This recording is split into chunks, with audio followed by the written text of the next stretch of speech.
sou o Dieguinho. Bom, galera, tá entrando no ar a nossa primeira edição desta quinta-feira, como sempre, com bastante informações para vocês.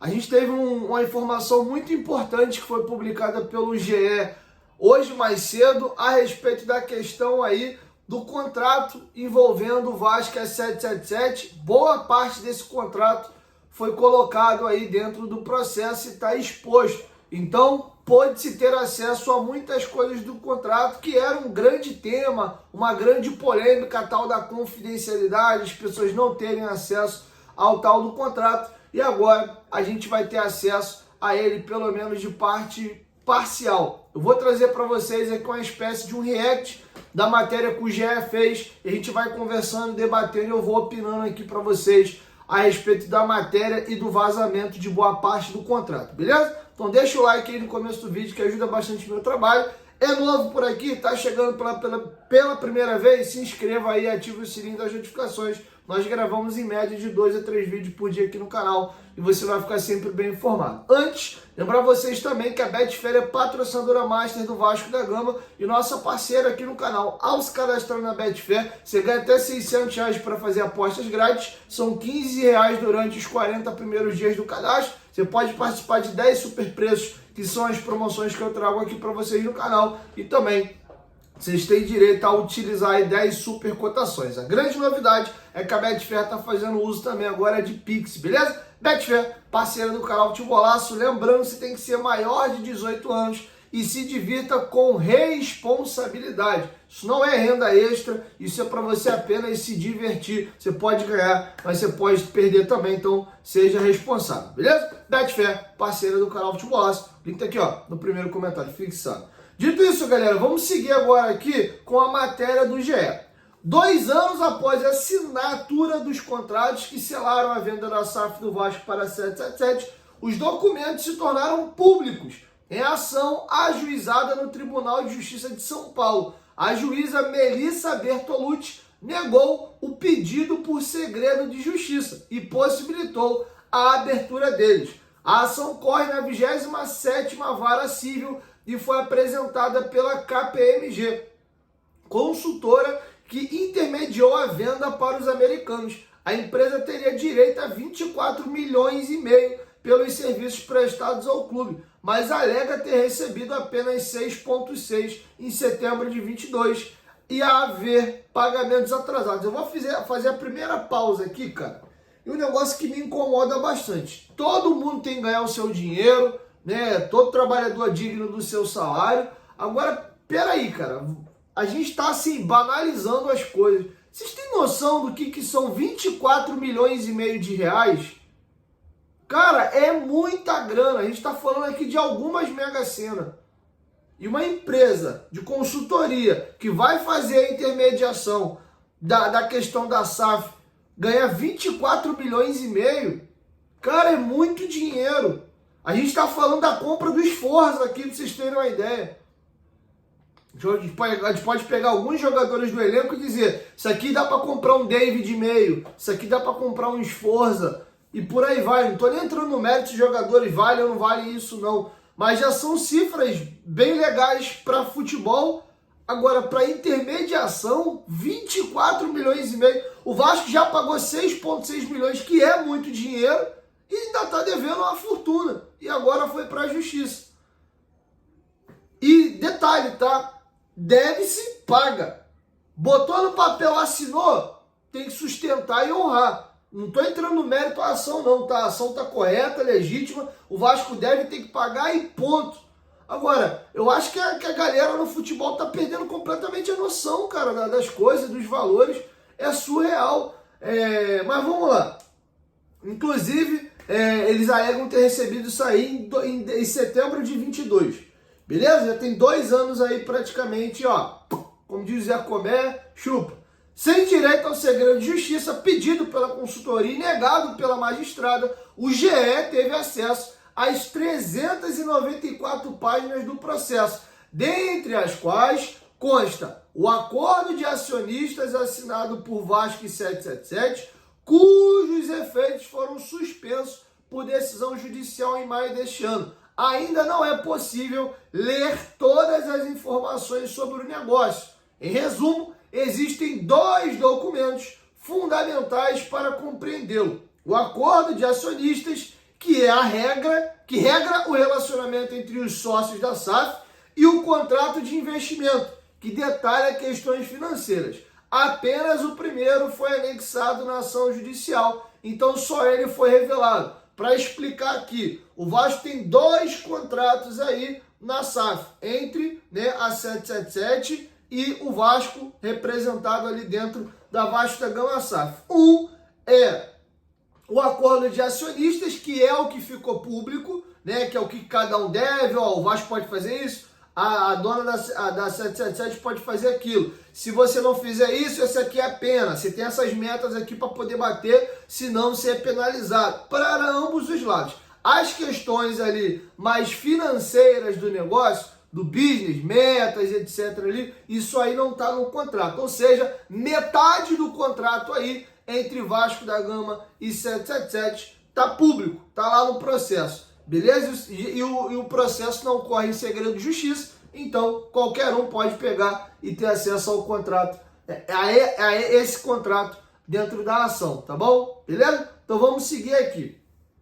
No momento, o Vasco e a EICAP, controladora da 777, tentam revender a SAF do clube. E aqui a gente vai entrar numa pauta dentro da matéria sobre as obrigações financeiras, beleza? Vamos seguir. Apesar de não conter todas as cifras da sociedade entre Vasco e 777, pois esses estão contidos no contrato de investimento, o acordo de acionista faz menção a valores, quando é necessário tratar de regras e penalidades. Por isso, a abertura de parte do panorama financeiro. Ao comprar a SAF, a 777 se comprometeu a assumir as dívidas feitas pelo Clube de Regatas Vasco da Gama na Associação Civil e fazer aportes anuais na própria empresa. Esses números já eram públicos, até 700 milhões em pagamento de dívidas, 700 milhões em investimentos na Vasco SAF e até 28 milhões em custos de estrutura da empresa e da transação, comissões de assessores. E aí entra o que eu estava falando para vocês, por exemplo, aí, dessa ação na justiça da KPMG, tá? Até 28 milhões que tinha que pagar era a 777 dentro da Vasco da Gama SAF. Tá claro? Vamos seguir aqui. O contrato também regrou uma série de valores que a 777 deveria cumprir sobre a administração do clube empresa para estimular a competitividade do time. Já essas quantias eram mantidas em sigilo. Orçamento do futebol, ou seja, é a folha salarial, compra de direito federativo masculino e feminino, categorias adultas e de base. Vamos aqui, eram 360 milhões na soma de 22 e 23, 250 milhões ou 56% da receita anual. Aí aqui tem uma observação, a considerar no máximo 50 milhões em vendas de atleta a cada ano de 2024, 25 e 26. Um dos 5 maiores orçamentos do futebol brasileiro a partir de 2027 ou desempenho esportivo pré-determinado. Mínimo, 6º colocado do brasileiro, classificação para Libertadores ou campeão da Copa do Brasil, Libertadores ou Sul-Americano. Para explicar essa parte aqui, a partir de 27, o Vasco tinha que ter um dos 5 maiores orçamentos do país. Isso é, em receita e investimento no futebol. Se o Vasco tivesse uma das 5 maiores folhas ali em investimento e ainda assim não ganhasse nada, a 777 poderia tirar o recurso normalmente dos dividendos ali. Se a 777 não cumprisse com isso, o Vasco tem uma das 5 maiores folhas, mas ainda assim ganhasse um título desse de expressão ou ficasse entre os 6 primeiros colocados no brasileiro, ela poderia tirar normalmente o lucro e os dividendos dela ali da operação, tá? Isso estava amarrado em contrato. Vocês lembram que o Lúcio Barbosa enchia a boca o tempo inteiro para falar que o Vasco era um dos 5 maiores clubes que investiam no futebol brasileiro? Visivelmente, para bater meta contratual, eles ficavam às vezes despejando valores altos em jogadores que não valiam isso, para justificar o que se deveria gastar. Talvez havia a incompetência de conseguir sensibilizar jogadores de maior porte, e aí, já que não conseguia trazer as cerejas do bolo, pegava esses jogadores medianos e superfaturava a compra desses jogadores para depois apresentar. Ó, a gente gastou o que estava combinado aqui em contrato. Com isso, o dinheiro do Vasco indo de ralo, tá? E a gente pode falar vários e vários jogadores aqui que foram comprados por valores astronômicos. O João Vitor é um bom zagueiro? Muito bom. Má contratação? Sob hipótese alguma. Agora, o João Vitor como zagueiro vale 32 milhões de reais de partida? Eu nem sei, não lembro agora qual eram as metas. Se ele batesse ainda algumas metas, ele ia custar no final para o Vasco 40 milhões de reais. Vale 40 milhões de reais de João Vitor? Sob hipótese alguma. Está falando de um zagueiro, tá? Então, essas situações, por exemplo, escancaram aí. O Sforza, 5 milhões de dólares, são negociações aí sem pé nem cabeça. Mas vamos seguir aqui. Beleza? Infraestrutura. Obras de modernização e renovação de ambos os centros de treinamento ou aquisição e construção de outros. Até junho de 24, a 777 era obrigada a investir 25 milhões de reais. Com essa grana, dava para ter terminado o CT Moacir Barbosa, por exemplo.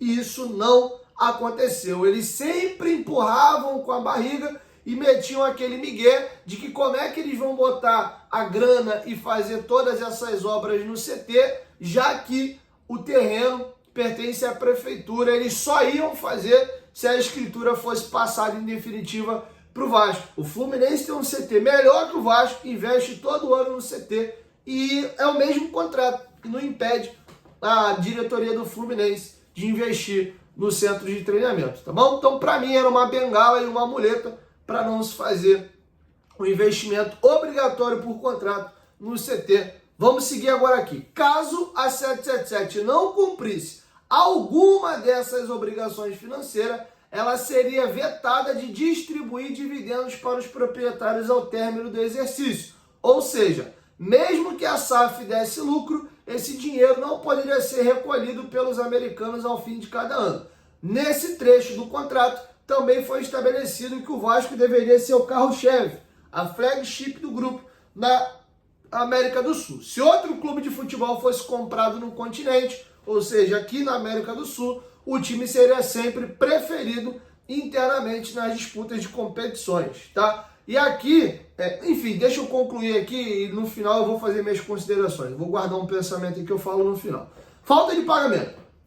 Quando a Associação do Vasco entrou com ação judicial para remover a 777 do comando da SAF, no início deste ano, o seu principal argumento era a iminente inadimplência dos americanos em relação aos aportes. Em maio, a diretoria alegava que a parcela de setembro não seria depositada. O contrato do clube empresa tinha um mecanismo chamado bônus de subscrição para defender a associação caso os americanos não fizessem um pagamento. Seu funcionamento está descrito no acordo de acionistas. Na hipótese de inadimplência, segundo o contrato, passados 30 dias do vencimento da parcela do aporte, o Vasco emitiria um título no valor de R$1.000 que lhe daria o direito de retomar o controle da SAF. A 777 também tinha um mecanismo como esse nome em seu favor, o bônus de subscrição do investidor.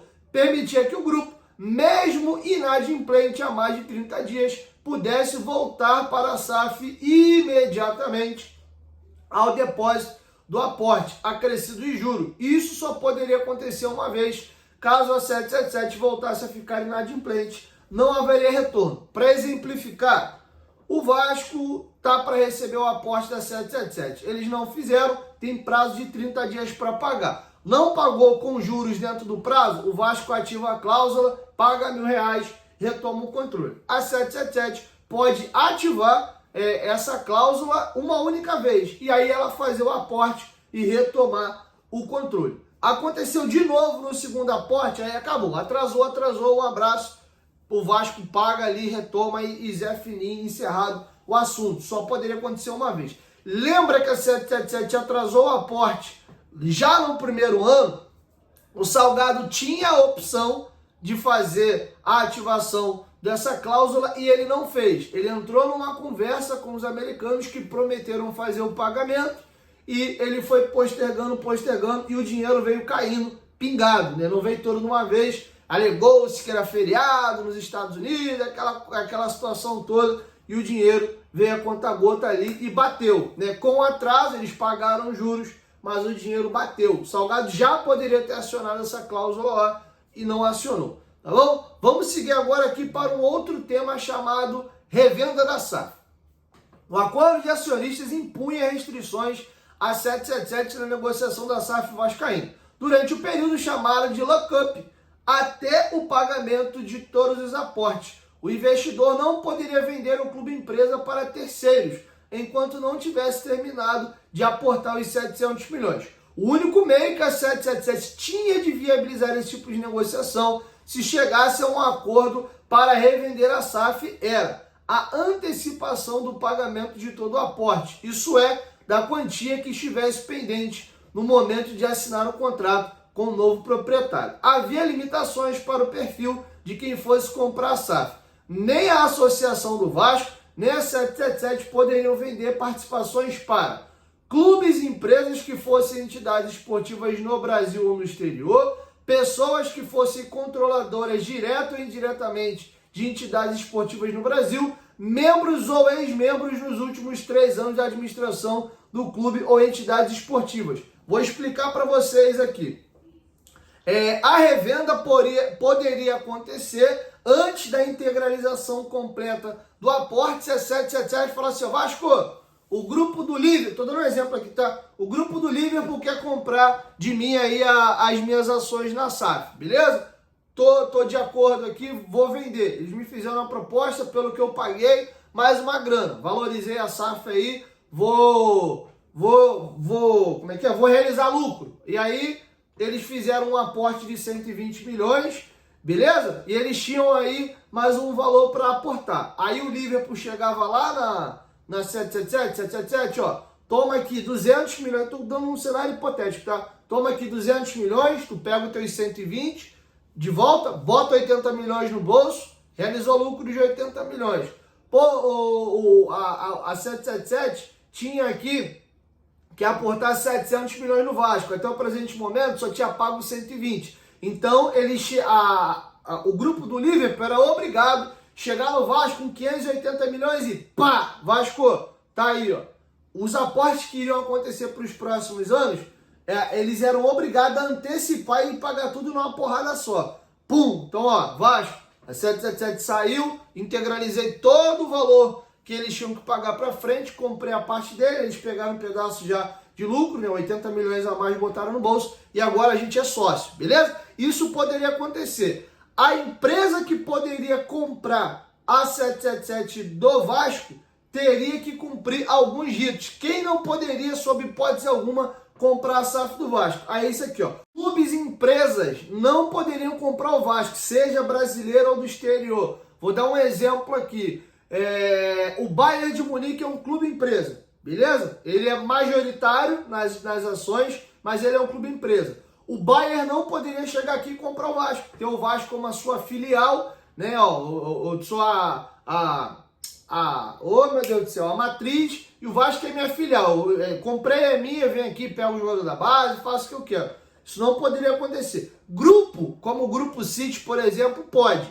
Clube, empresa, não. Nem brasileiro e nem estrangeiro. Por exemplo, chulo aqui, o Fortaleza virou SAF. O Fortaleza é um clube SAF, é uma SAF. O Fortaleza não poderia, né, fazer uma parceria, sei lá, arrumar um dinheiro e comprar a SAF do Vasco. Ficou claro? Outra opção que não poderia acontecer. Pessoas que fossem controladoras direta ou indiretamente de entidades esportivas no Brasil. Isso me chama a atenção, porque isso aqui para mim se configura o caso da Crefisa. Direta ou indiretamente. A Leila é sócia do José Lamáquia e ambos, né, um é membro do Conselho Deliberativo do Palmeiras e a outra, que no caso é a Leila, é presidente do Palmeiras. Como é que eles, que são donos ali da Crepifar, da Crefisa, eles têm várias empresas, como é que eles comprariam a SAF do Vasco? Isso é direta ou indiretamente. Quando você é membro do Conselho Deliberativo de um clube, quando você é presidente de um clube e é sócio de uma empresa, o Lamarck, que é do Conselho Deliberativo, você pode falar que é indiretamente. A Leila é presidente, então você pode dizer que diretamente ela está envolvida contra o clube. Então a Crefisa não, ou a Crepifar não poderia, sob esse próprio contrato, comprar a SAF do Vasco. Terceiro item, membros ou ex-membros nos últimos 3 anos da administração de clubes ou entidades esportivas do Rio de Janeiro. O exemplo, deixa eu pegar um cara aqui, dos últimos 3 anos, isso é pouco, tá? Isso é pouco. Por exemplo, o Euriquinho, que saiu do Vasco na gestão do pai dele em 2018 para cá, tem 6 anos. Se o Euriquinho tivesse bala na agulha, por exemplo, e quisesse comprar a SAF do Vasco, ele pode, porque passou o período de 3 anos. Entende? O Bandeira de Melo, por exemplo, já tem mais aí de 6 anos que ele não faz parte da gestão do Flamengo. Ele, por exemplo, poderia, no caso, não sei se ele está no Conselho Deliberativo, provavelmente sim, mas pelo que vocês entenderam aí, algum dirigente que fez parte do Vasco ou de outro clube do Rio, né, nos últimos 3 anos, não poderia. Então, esses eram alguns empecilhos para situações que o Vasco não poderia ser vendido, beleza? Agora vamos aqui seguir a matéria. Também existiam restrições a outros grupos citados explicitamente no contrato para concorrentes como Fenway Sports Group, City Football Group, Pacific Media Group, Red Bull e Eagle Futebol. O Vasco não poderia vender um percentual da SAF enquanto a 777 fosse controladora. Pera aí.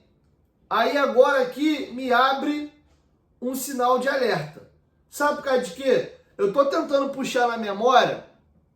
Eu não lembro se o Grupo City finalizou a compra do Bahia antes do Vasco virar SAF. Não lembro.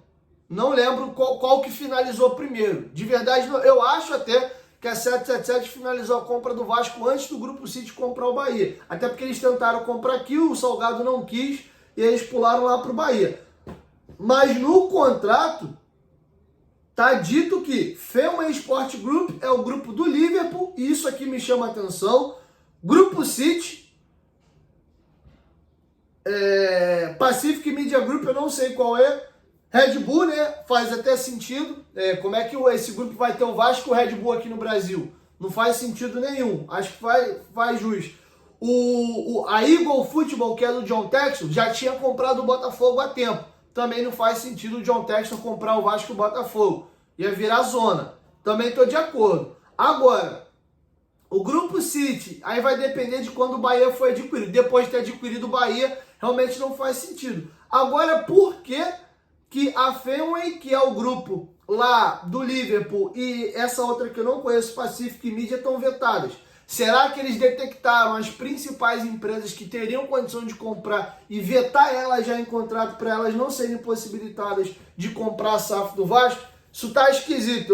Eu tô reagindo à matéria junto com vocês, tá? Eu não li isso aqui previamente, então até se tiver algum erro eu mesmo vou pesquisar aqui e vou corrigir para o próximo vídeo, tá bom? Vamos seguir aqui. O processo de revenda foi regrado pelo acordo de acionistas. O Vasco, por exemplo, tinha o chamado drag along, direito de arrastar.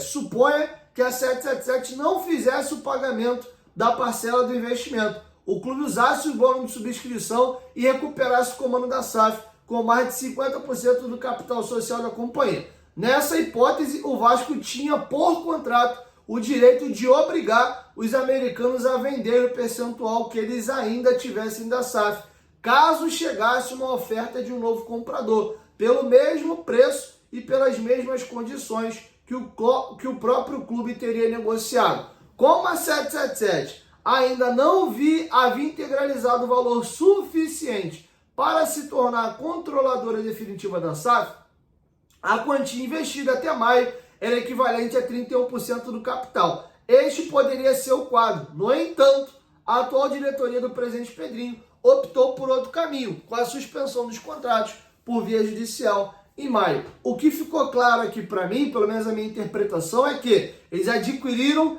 31% com 310 milhões. Obrigatoriamente, outro grupo, já que eles não conseguiram honrar o que foi acordado, outro grupo não precisaria pagar eles um lucro, né? Um ganho na operação. Bastava pagar exatamente o valor que eles integralizaram aqui para retomar. Isso se a 777 não honrasse o segundo aporte.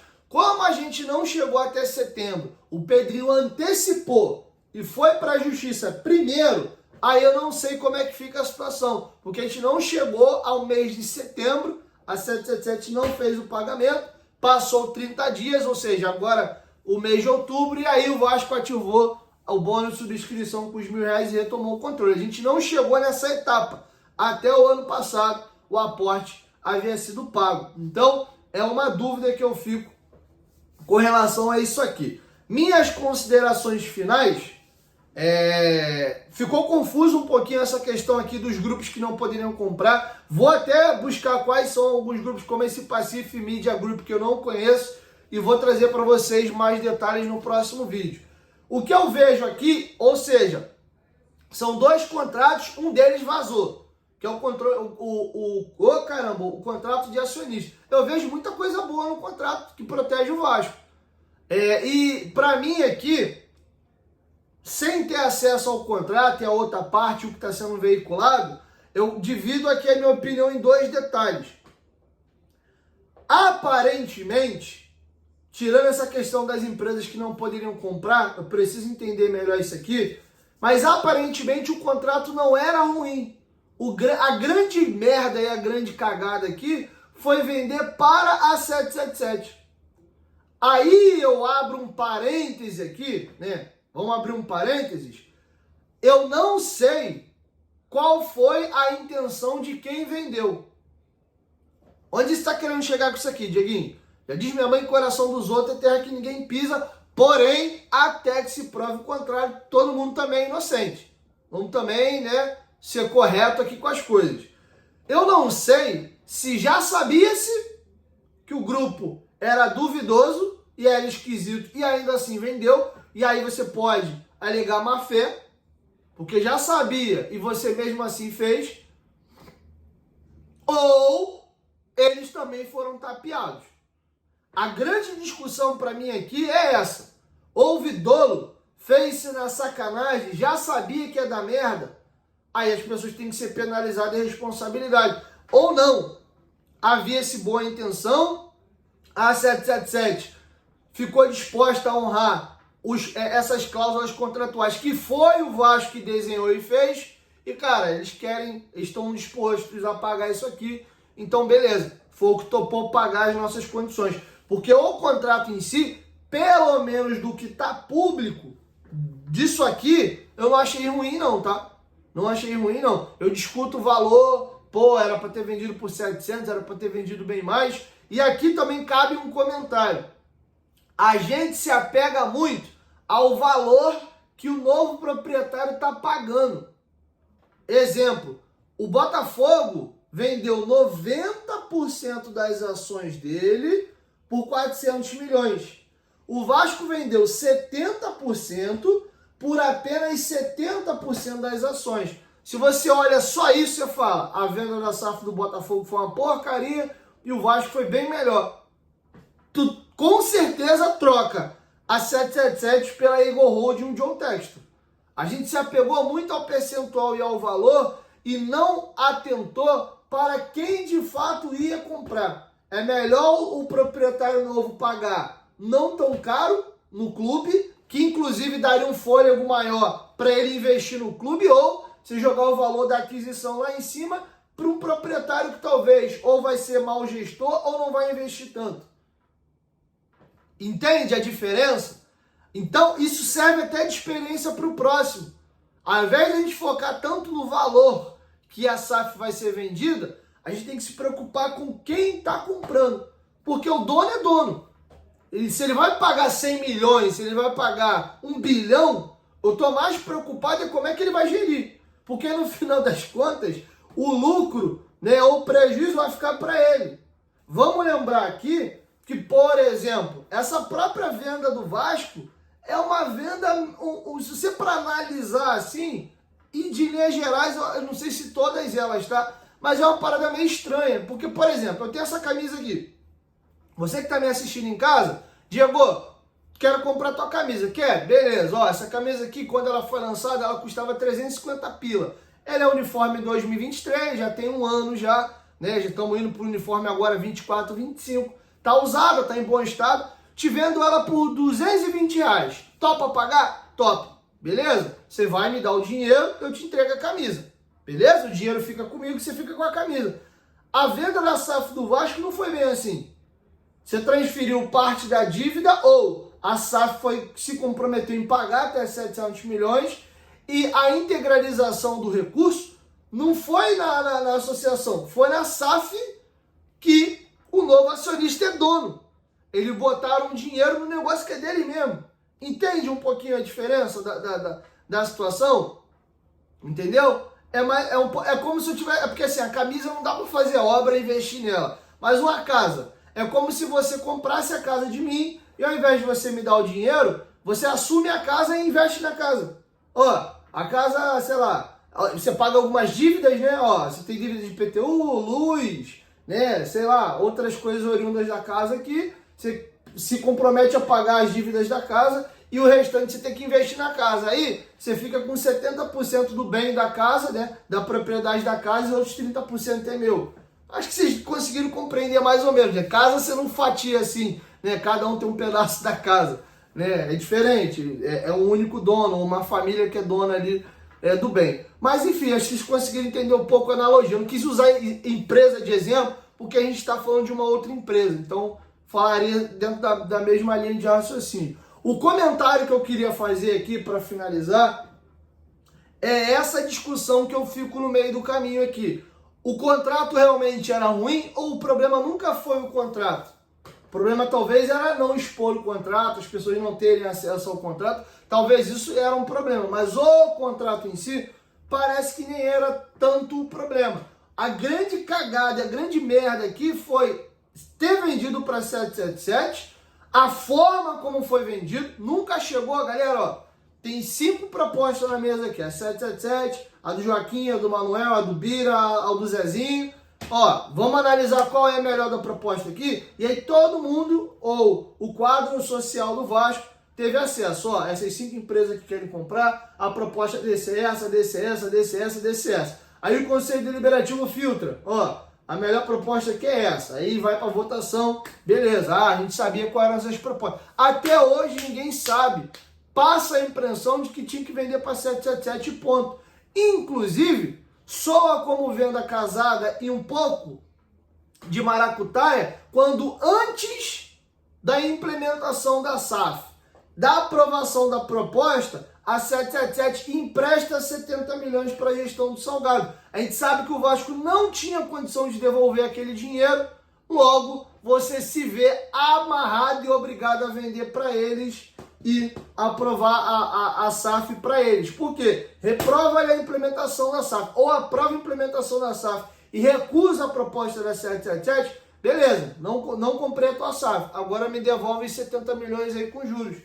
O Vasco tinha dificuldade de pagar salário, como é que o Vasco ia devolver esses 70 milhões acrescidos de juros para 777? Para mim ali já empurraram de goela abaixo a venda.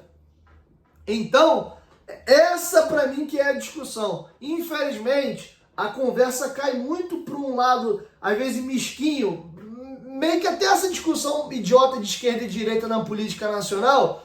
Uns falam que é de um jeito, outros falam de outro, porque um apoiava o Salgado, o outro apoiava o Levin, e fica, sabe, nessa coisa mesquinha de torcida de futebol, né? Um apoia um lado, outro apoia o outro, então tudo que era aqui é bom, tudo que era aqui é ruim, e vice-versa.